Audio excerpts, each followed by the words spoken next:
Jacob को दिखाते हुए फिल्म की शुरुआत होती है, जिसे 6 महीने की सजा हुई थी। दरअसल जेकब ड्रग्स बेचता हुआ पकड़ा गया था, इसीलिए अब वो 6 महीनों के लिए जेल की रोटियां तोड़ने वाला था। जेकब की बहुत अच्छी तरीके से तलाशी ली जाती है। तलाशी पूरी हो जाने के बाद उसे जेल के अंदर लाया गया। अंदर आते ही उसे मार्टिन नाम का एक आदमी बड़े ध्यान से घूरने लगा, जैसे वो जेकब को पहले से ही जानता हो। जेकब पहले से ही डरा हुआ होता है, इसीलिए वो चुपचाप आगे चलना शुरू कर देता है। उसे हर कैदी आंखें फाड़ फाड़ कर देख रहा था, लेकिन ये डरा सहमा हुआ आगे ही बढ़ता चला गया। फिर गार्ड ने जेकब को उसका सेल दिखाया, जिसमें पहले से ही एक कैदी मौजूद था, जिसका नाम बेल होता है। वो बेचारा भी जेकब की तरह बहुत डरा सहमा हुआ अपने बेड पर बैठा था। जेकब ने अपने बेड पर अपना सामान रखा और सेल की दीवार के साथ जा लगा। उसे कुछ अंदाजा नहीं था कि वो अपने अगले 6 महीने कैसे गुजारेगा। कुछ ही देर बाद जेकब के लंबे लंबे और खूबसूरत बालों को काट दिया गया। बाल काटने के बाद जेकब बाकी कैदियों के साथ जूते बनाने के काम को करने लगता है, लेकिन वहाँ भी मार्टिन और उसका दोस्त, जिसका नाम था गैरी, वो फिर से जेकब को घूरने लगते हैं। लेकिन इस बार भी जेकब उन पर ज्यादा ध्यान नहीं देता। जेकब ने अपना काम जारी रखा। अब जब अगले दिन सभी कैदी हाल के अंदर बैठे थे, तो वहाँ जेकब देखता है कि कुछ खतरनाक कैदी बेन को तंग करने लगे। जेकब उसकी मदद करना चाहता था, लेकिन वो सब बहुत ज्यादा खतरनाक दिख रहे थे, इसीलिए जेकब बेचारा कुछ नहीं कर पाया। वो तीनों कैदी बेन को ऊपर ले जा रहे थे, लेकिन रास्ते में एक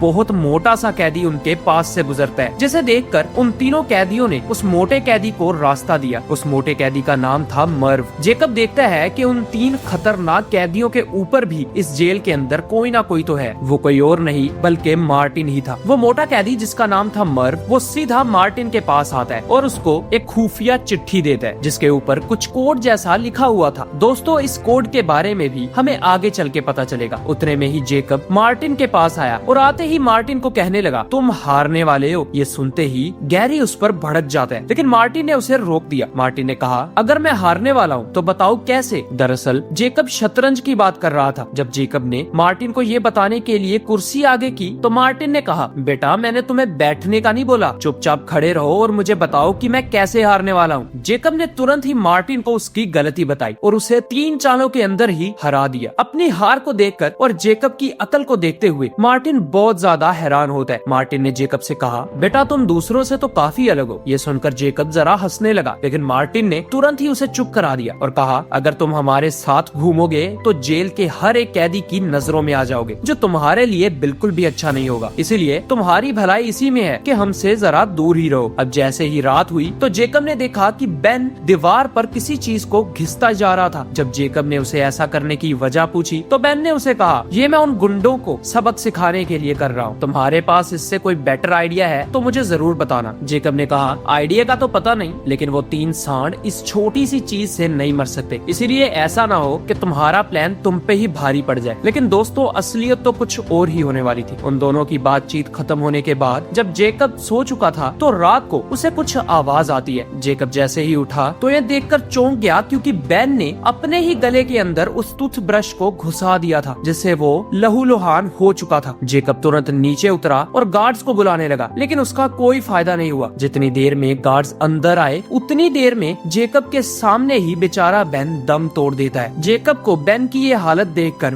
बहुत ज्यादा बुरा लगा और इसी तरह वो रात बीत जाती है। सुबह होते ही हम देखते हैं उसी गुंडे को जो बेन को तंग किया करता था। वो आज जेकब के पास आया और उसे कहने लगा, तुम मुझसे जरा बचकर ही रहना बच्चे। उसके तुरंत बाद जेकब वहाँ से बाहर चला जाता है। जेकब फिर से अपने कमरे में आया, जहाँ आते ही उसने अपनी टूथब्रश को जमीन पर घिसना शुरू कर दिया। जेकब उस टूथब्रश को काफी ज्यादा नोकीला बना लेता है, जिसे अब वो उन तीनों बदमाशों को मारने वाला था। उसके तुरंत बाद ही जेकब बाहर आ जाता है और सीधा वॉशरूम की तरफ जाने लगा। जेकब को पता था कि वो तीनों जेकब के पीछे जरूर आएंगे, इसलिए जेकब ने पीछे मुड़ के नहीं देखा और वो जैसे ही वॉशरूम के पास आया तो जेकब को तुरंत ही मार्टिन ने पकड़ लिया। मार्टिन ने जेकब के कंधे पर हाथ रखा और उसे अपने कमरे में जाने का बोला। मार्टिन, जो सबसे ऊपर था, उसे देखकर वो तीनों बदमाश डर कर पीछे हो जाते हैं। उतने में वहाँ गैरी और मर्व भी आ गए, जिन्होंने उन तीनों को वहाँ से भगा दिया, क्योंकि मार्टिन को जेकब से कुछ जरूरी बात करनी थी। मार्टिन ने जेकब को कहा, देखो बेटा, हम तीनों एक बहुत बड़े बिजनेसमैन के लिए काम करते हैं, जिसका नाम है जॉन, और हम यहाँ उसी के कहने पर ही जेल के अंदर सड़ रहे हैं, लेकिन वो हमें बहुत ही जल्द यहाँ से निकालने वाला है। ऐसा करने के लिए हमें एक आदमी की जरूरत थी। जब तुम यहाँ आए थे तो हमें तुम्हारे आने की पहले से ही खबर थी। तुम 6 महीने के अंदर फ्री होने वाले हो। तुम जैसे ही यहाँ से बाहर निकलोगे तो हमारा आदमी तुम्हें लेने आ जाएगा। अगर तुम हमारे लिए काम करोगे और हमें यहाँ से निकालने में मदद करोगे तो हम तुम्हें माला माल कर देंगे, और अगर तुम ऐसा नहीं करते तो 6 महीने के बाद जो तुम बाहर जिंदगी गुजारने वाले हो वो इस जेल की जिंदगी से भी कई गुना बदतर होगी। फैसला तुम्हारे हाथ में है। फिर मार्टिन कहता है, अब तुम जाने के लिए फ्री हो, कल हमें सोच के आराम से बता देना। अब उसके तुरंत बाद ही जब जेकब वहाँ से बाहर आया तो उसे उन तीनों गुंडों ने पकड़कर बाथरूम के फर्श पर लेटा दिया और उसके साथ जबरदस्ती करने लगे। लेकिन उतने में ही पीछे से गैरी और मर्व आकर उन तीनों को कुछ ही सेकंड्स के अंदर धूल चटा देते हैं। और मार्टिन ने उस गुंडे को कहा, अगर तुझे अपनी जान प्यारी है तो जेकब को आज के बाद कभी तकलीफ मत देना। लेकिन वो गुंडा कुछ ज्यादा ही अकड़ दिखाने लगा, इसीलिए गैरी और मर्व ने उस गुंडे को छत से नीचे फेंक दिया, जिससे उस गुंडे की मौके पर ही मौत हो जाती है। मार्टिन जेकब को लेकर उसके सेल में आ गया और इसी तरह 6 महीने बीत जाते हैं। फिर एक दिन हम देखते हैं जेकब को, जिसकी आज सजा पूरी हो चुकी थी और अब वो जेल से बाहर आ गया था। बाहर आते ही उसने एक बस पकड़ी और सीधा मार्टिन के बताए हुए पते पर आ गया। जेकब मार्टिन के बॉस, जिसका नाम होता है जॉन, उसके पास आया होता है। जेकब आते ही उसे एक चिट्ठी देता है जिसके ऊपर एक कोड लिखा हुआ था, ठीक उसी तरह की चिट्ठी जो मर्व ने सबसे पहले मार्टिन को दी थी। उस चिट्ठी को देखते ही जॉन फौरन से समझ गया कि अब उसे आगे क्या करना है। इसलिए जॉन के आदमियों ने जेकब को एक सूटकेस देते हुए एक घर का एड्रेस दिया, जहाँ जाते ही उसने देखा कि वो घर बहुत ज्यादा खुला और आलीशान है। जेकब ये देख बहुत ज्यादा खुश हो गया, क्योंकि ऐसे घर में वो आज तक रहना तो दूर की बात, अंदर तक नहीं गया था। उसके तुरंत बाद जेकब ने जॉन का दिया हुआ वो सूटकेस खोला, जिसके अंदर उसे नकली पासपोर्ट्स मिलते हैं और अंदर एक डेजर्ट ईगल भी मिली। वो डेजर्ट ईगल को देख ही रहा था कि इतने में उसकी डोरबेल बजती है। जेकब ने तुरंत ही वो गन सूटकेस के अंदर रखी और दरवाजा खोलने के लिए बाहर आ गया। उसने जैसे ही दरवाजा खोला तो सामने एक लड़की खड़ी थी जिसका नाम होता है टाशा। टाशा कहती है, मैं बस तुम्हारा टॉयलेट यूज करना चाहती हूँ। इतना कहकर वो अंदर चली जाती है। जेकब ने कहा, टॉयलेट यहाँ लेफ्ट पर है, लेकिन इससे पहले ही वो टॉयलेट के अंदर जा चुकी थी, जिसका मतलब टाशा को उस घर के बारे में पहले से पता था। लेकिन जेकब इस चीज पर ज्यादा ध्यान नहीं देता। उसे लगा शायद टाशा जॉन के लिए ही काम करती होगी, इसीलिए उसे इस अपार्टमेंट का पता है। जेकब ने तुरंत अपने बिखरे हुए कपड़ों को डाइनिंग टेबल से हटाया और 2 बियर की बोतल्स लेकर टाशा को बियर ऑफर करने लगा। लेकिन उसने कहा, मैं यहाँ तुम्हें कुछ देने आई हूँ, तुमसे कुछ पीने या कुछ लेने नहीं। टाशा ने उसे एक बैग दिया जिसके अंदर जेकब को बहुत ज्यादा कैश मिलता है। जेकब ने कहा, इतना ज्यादा पैसा तो मैंने आज तक नहीं देखा, तो मैं इसका करूंगा क्या? टाशा कहती है, तुम्हें कुछ नहीं करना, तुम्हें जो फोन दिया गया है उसे चार्ज रखो और जब वो बजे तो उसे तुरंत ही पिक कर लेना। कोई ना कोई तुम्हें जरूर बता देगा कि आखिर तुम्हें आगे करना क्या है। अब अगले दिन जेकब एक सुनसान रेगिस्तान के अंदर आता है, जिसके अंदर जेकब का एक बहुत पुराना दोस्त ड्रग्स बनाया करता था। ये वही था जिसने जेकब को ड्रग्स बेचने का बिजनेस कराया होता है। दरअसल जेकब उसके पास इसलिए आया था क्योंकि उसे काफी बड़ी बड़ी गन्स चाहिए थी, लेकिन वो बाहर से तो खरीदने से रहा, इसीलिए उसका दोस्त उसे ये सब कर्ज देने में मान जाता है। उसके तुरंत बाद ही जेकब अपने अपार्टमेंट के अंदर आके सो गया। सुबह होते ही जेकब को अपना मिशन शुरू करना था। वो मिशन ये था कि मार्टिन, गैरी और मर्व को जेल से भगाकर किसी सुरक्षित जगह पर लाना होगा। यहाँ जेल के अंदर मार्टिन भी अपने प्लान के साथ रेडी होता है। जेकब बैग लेकर हेलीकॉप्टर राइड लेने आया था, क्योंकि उसने इस चीज के लिए पैसे दे रखे थे। लेकिन पायलट को नहीं पता था कि जेकब के बैग के अंदर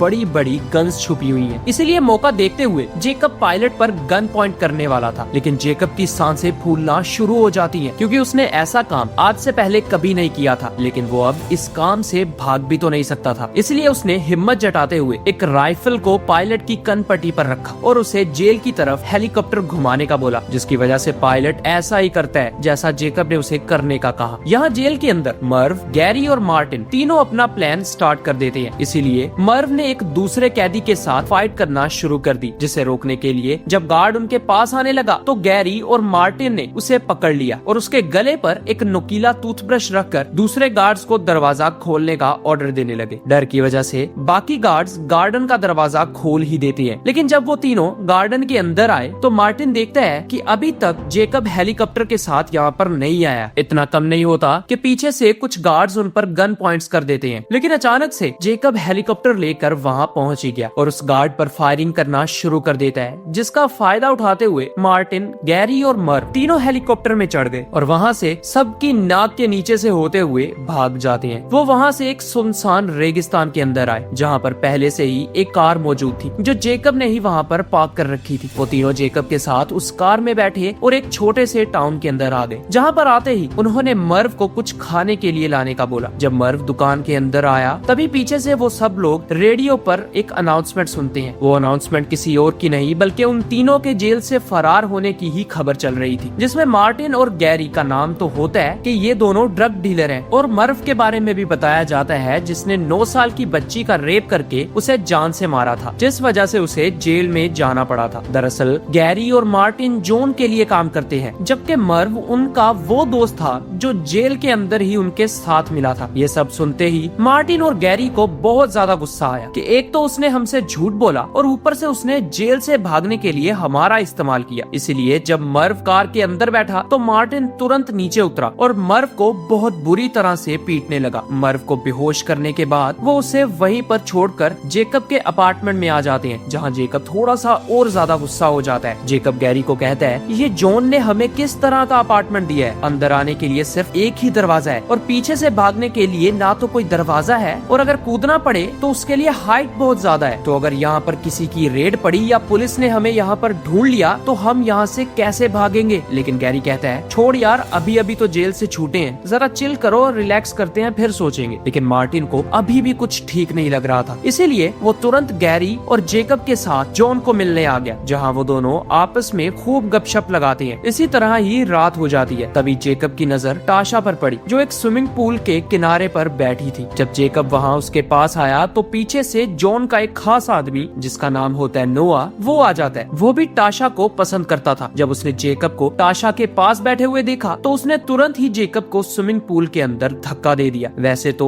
वो स्विमिंग पूल इतना ज्यादा गहरा नहीं था, लेकिन जेकब बेचारे को तैरना बिल्कुल भी नहीं आता था, इसीलिए वो बेचारा डूबने लगा। जेकब की हालत देखते हुए टाशा ने तुरंत स्विमिंग पूल के अंदर छलांग लगा दी और जेकब को बाहर निकाल लिया और जेकब की जान बच जाती है। जेकब जैसे ही बाहर आया तो उसने नोआ को पकड़कर उस पर गुस्सा करना शुरू कर दिया, लेकिन तुरंत ही वहाँ पर गैरी और मार्टिन भी आ गए। मार्टिन ने जेकब को कहा बेटा तुम घर जाओ, नोआ को मैं संभालता हूँ, जिस वजह से जेकब बेचारा पैदल ही अपने घर की तरफ निकल जाता है। चलते चलते उसने देखा कि उसके पास एक कार आके रुकी। जब जेकब ने अंदर देखा तो उस कार में और कोई नहीं बल्कि टाशा ही होती है, जो जेकब को कहती है आओ चलते हैं कहीं खाने पीने। जिसके बाद वो दोनों एक रेस्टोरेंट के अंदर आ गए, जहाँ पर वो दोनों आपस में बहुत अच्छे दोस्त भी बन जाते हैं। टाशा कहती है तुम अच्छे खासे हो, तो इन जाहिलों के साथ तुम कैसे फंस गए। उसने कहा मैं सिर्फ दिखने में ही अच्छा खासा हूँ, पहले भी मैं ड्रग्स ही बेचा करता था और अब मैं चोरियां करता हूँ। फिर जेकब ने टाशा से पूछा तुम भी तो अच्छी खासी हो, तो तुम यहाँ कैसे फंस गई। जिस पर टाशा ने कहा मैं फंसी नहीं हूँ, बल्कि मैं जॉन की ही बेटी हूँ। ये सुनकर जेकब थोड़ा सा शॉक हो गया, लेकिन उसे अब और झमेलों में नहीं पड़ना था, इसीलिए वो ज्यादा ध्यान नहीं देता। खैर इसी तरह अब वो रात बीत जाती है। सुबह होते ही मार्टिन ने जेकब को अपना नया प्लान बताया। दरअसल वो लोग जॉन के आदमियों के साथ मिलकर काफी ज्यादा सोना चोरी करने वाले थे, इसीलिए उन्हें अब एक टीम की जरूरत पड़ने वाली थी। जिस वजह से मार्टिन सीधा अपने एक पुराने दोस्त के पास जाता है, जो कार चलाने में बहुत ज्यादा माहिर था। वो उसे लेकर सीधा जॉन के पास आते हैं। हम देखते हैं उनकी टीम को, जिसमें मार्टिन, गैरी,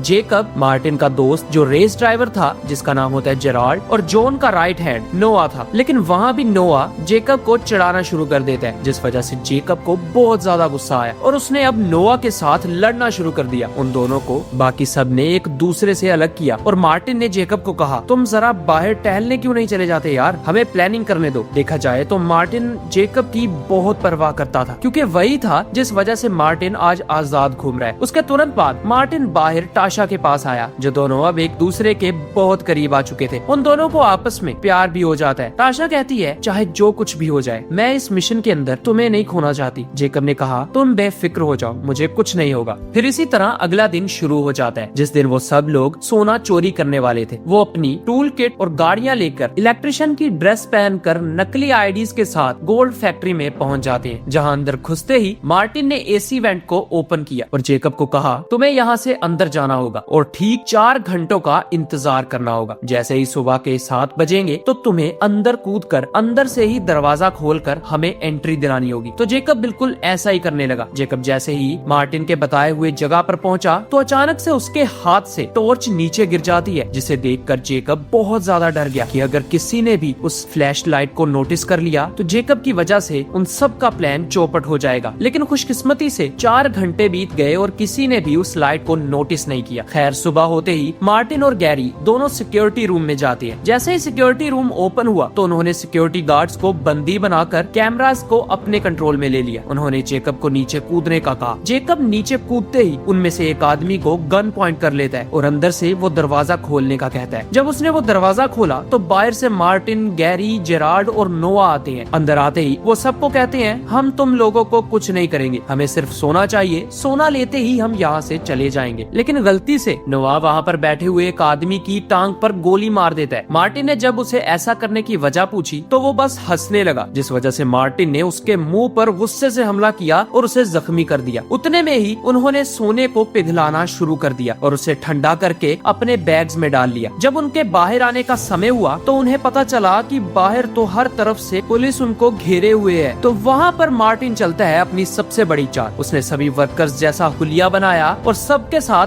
बाहर आना शुरू कर दिया और अचानक से अपनी गन्स को निकालकर पुलिस पर फायरिंग कर दी, जिससे उन्हें भागने का मौका मिल जाता है। वो लोग एक कार में बैठे जिसे जेराल्ड ड्राइव कर रहा था और तुरंत वहाँ से भागने लगे। वो जरा संभले ही थे कि मार्टिन ने देखा कि बेचारे गैरी के पेट में गोली लग चुकी है और उसका काफी ज्यादा खून बहना शुरू हो जाता है। उतना कम नहीं था कि दो पुलिस की कार्स भी उनका पीछा स्टार्ट कर देती है। लेकिन जेराल्ड कोई कच्चा खिलाड़ी नहीं था। जेराल्ड ने पुलिस की कार्स को हर मोड़ पर चकमा दिया और उन दोनों से कुछ ही समय में पीछा छुड़ा लिया। लेकिन अब मार्टिन ने देखा कि गैरी बेचारा अपनी आखिरी सांसें ले रहा है। गैरी ने मरते मरते कहा, मेरी एक छोटी बेटी है, मेरा जितना भी पैसा होगा मार्टिन तुम वो सब कुछ मेरी बेटी को दे देना। इतना कहते ही गैरी बेचारा दम तोड़ देता है। उसी दुख के साथ वो लोग एक ट्रक के बैकयार्ड में आए जिसे जॉन चला रहा था और उस ट्रक के ऊपर बैठे हुए वो एक सेफ जगह पर आ जाते हैं जहाँ पर अब वो सारा सोना जॉन लेने वाला था, क्योंकि वो ही इस सोने को ब्लैक मार्केट में बेच सकता था, जिसे बेचकर वो सब लोगों को उनका हिस्सा देने वाला था। अब पीछे मार्टिन और जेकब गैरी की बॉडी को जलाने वाले थे। उनको कोई जगह नहीं मिली तो उन्होंने बेचारे को कार के अंदर ही जला दिया। उसके तुरंत बाद ही जेकब और मार्टिन दोनों अपने अपार्टमेंट में आने लगे। लेकिन ताशा ने उन्हें फोन करके बताया, मैंने अपने पापा को यानी जॉन को फोन पर बात करते हुए सुना है कि वो तुम दोनों को पुलिस के हवाले करने वाले हैं, इसलिए तुम किसी भी हालत में अपने अपार्टमेंट में मत जाना। और होता भी ऐसा ही है। जब मार्टिन और जेकब अपने अपार्टमेंट के पास आए तो उन्होंने देखा कि उनके अपार्टमेंट के अंदर पहले से ही सीक्रेट फोर्सेस घुसी हुई हैं। जब मार्टिन ने जॉन को फोन लगाया तो जॉन ने कहा, सोना सारे का सारा मेरे पास है, तू मेरा कुछ नहीं उखाड़ सकता और तुझे कुछ भी नहीं मिलेगा। इतना कहकर उसने फोन बंद कर दिया। मार्टिन को भी ये सुनकर बहुत ज्यादा गुस्सा आता है, इसलिए वो तुरंत जेकब को लेकर ताशा के पास जाने लगा। ताशा भी जॉन को छोड़कर वहाँ से भाग जाती है, क्योंकि वो जेकब को किसी भी हाल में अकेला नहीं छोड़ना चाहती थी। अब मार्टिन और जेकब को सबसे ज्यादा पैसों की जरूरत पड़ने वाली थी, इसीलिए मार्टिन एक ग्रेवयार्ड के अंदर आया और वहाँ से एक पैसों से भरा हुआ बैग खोदा, जो अब अगले पूरे साल के लिए काफी होने वाला था। अब उसके तुरंत बाद हम देखते हैं उन तीनों को जो एक घर में बैठे हुए थे। वो ये सोच रहे थे कि अब उन्हें आगे करना क्या होगा, क्योंकि अब उनके पीछे न सिर्फ पुलिस थी बल्कि आर्मी वाले भी पड़ चुके थे। इतनी ज्यादा मुश्किलों के होने की वजह से मार्टिन को बहुत ज्यादा गुस्सा आता है, इसीलिए उसने ताशा को जोर से थप्पड़ मारा। ये देखकर जेकब को बहुत ज्यादा गुस्सा आया, इसीलिए उसने मार्टिन पर हमला कर दिया। लेकिन मार्टिन एक ट्रेन्ड आदमी था और उसने उल्टा जेकब को कस के पकड़ लिया और जेकब को नीचे गिरा डाला। और जब जेकब शांत हुआ तब मार्टिन ने उसको छोड़ा। इसी तरह 2 घंटे बीत जाते हैं और जब रात को जेकब सोया हुआ था तो मार्टिन ने उस पर गन पॉइंट कर दी। जेकब तुरंत उठा और ये देखकर बहुत ज्यादा डर गया कि शायद मार्टिन ताशा की वजह से जेकब को मारने वाला है। लेकिन मार्टिन ने कहा,